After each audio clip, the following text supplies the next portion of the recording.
Meaning of Gerard Manley Hopkins. Gerard Manley Hopkins. Gerard Manley Hopkins. Gerard Manley Hopkins.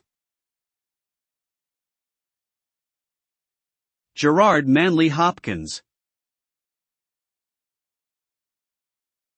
Gerard Manley Hopkins was a 19th-century English poet whose works were not widely recognized until after his death. He is known for his innovative use of language, including the concept of sprung rhythm, which he developed to create a more natural pattern of speech in his poetry. His religious beliefs also heavily influenced his writing, and his works often explore the human struggle between faith and doubt. Overall, Gerard Manley Hopkins is considered a significant figure in English literature for his unique poetic style and exploration of spiritual themes.